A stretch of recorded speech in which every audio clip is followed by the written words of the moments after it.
Yana akhirnya menyerah. Ia berhenti menempuh pendidikan ketika menginjak tingkat kedua sekolah menengah pertama. Kebanggaan sebagai seorang Sunda Wiwitan yang membulatkan tekadnya. Sebenarnya menyenangkan sekolah itu, tetapi ketika bertemu dengan pelajaran yang di luar kepercayaan kami, keyakinan kami, terutama di agama, tentu jadi tidak menyenangkan karena memang kami bukan bagian dari agama yang diajarkan di sekolah. Tidak perlu ada pelajaran agama di sekolah, ya. Tidak perlu ada urusan agama negara, gitu. Tapi wariskan itu dari orang-orang yang terdekat, keluarga yang terdekat. Pengakuan, biarpun mereka tidak minta diakui, tapi dengan mereka sudah mempertahankan peradaban Sunda, itu kan harusnya ada penghargaan.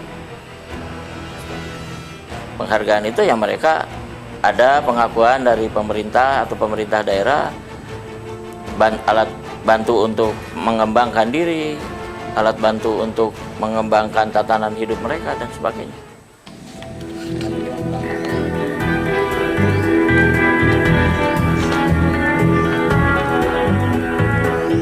Yana adalah potret kecil seorang penganut Sunda Wiwitan yang berani menanggung konsekuensi pilihan religiusnya. Implikasi lain, kosongnya kolom agama tak berhenti sampai di sana. Pada kasus kami membuka rekening di suatu bank, akhirnya karena identitas harus, salah satunya di identitas itu harus mengisi isian kolom agama, karena agama kami strip, akhirnya kami tulis strip dan dari bank tersebut tidak mau melayani karena identik kami tidak punya agama. Selain kolom agama di KTP, masyarakat Sunda Wiwitan juga sulit mencatatkan pernikahan mereka. Iya, kalau saya lihat dari dokumen yang ada, yang masih terjaga oleh dari leluhur kami untuk pernikahan secara adat kami sudah dicatatkan di atas segel waktu mungkin dari zaman Belanda memang sudah ada. Ya, ironisnya setelah merdeka, setelah katanya bebas dari segala penjajahan, akhirnya negara belum mampu memberikan keadilannya bagi kami. Perkawinan itu peristiwa adat, bukan peristiwa agama. Oleh sebab itu ketika orang melakukan perkawinan menggunakan upacara adat, pakaiannya pakaian adat, jelas itu wilayah adat. Kenapa tiba-tiba agama jadi ikut campur di sini gitu? Dan terjadi pembelahan. Artinya apa? Negara kita ini sudah dicacah sedemikian rupa, dan ini sudah terlihat sekali dalam sebuah nyanyian masyarakat Jawa Barat ya, tentang Bubui Bulan. Kalau dikaji lagu Bubui Bulan itu pasti akan menangis. Bubui bulan, bubui bulan, sangrai bentang.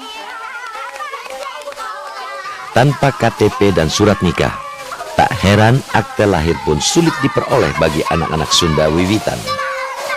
Karena kami tidak punya akte pernikahan, akhirnya mereka mau melayani, tetapi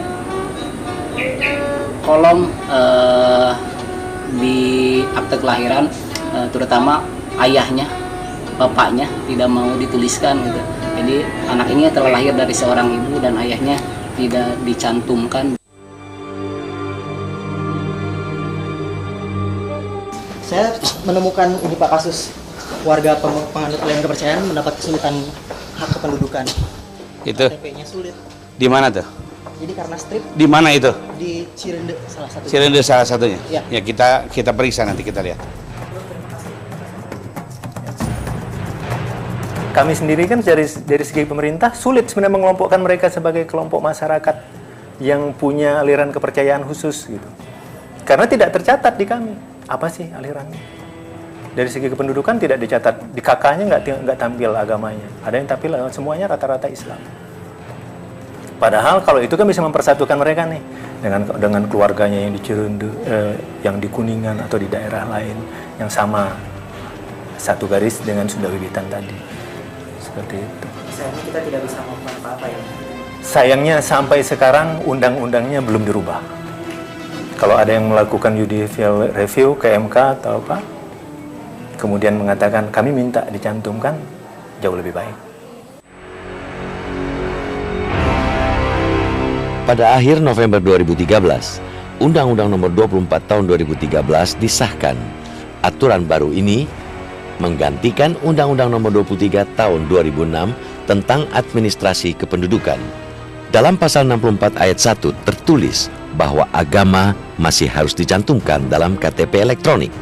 Meski telah disahkan, regulasi itu tak surut dari pro dan kontra, terutama dari para penganut Sunda Wiwitan. Itu bukan pilihan saya, tetapi karena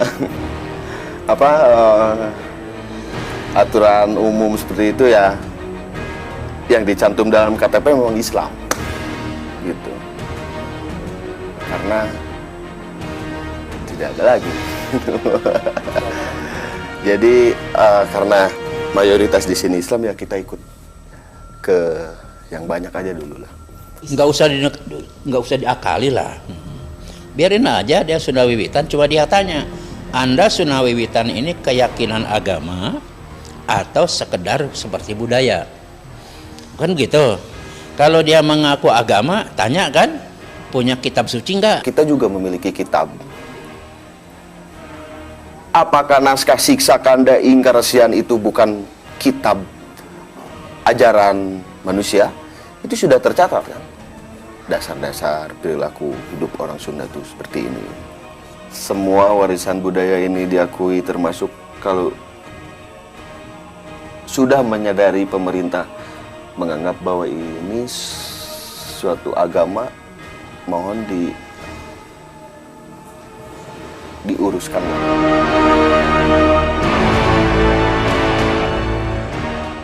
Spiritualitas asli Indonesia sungguh kaya.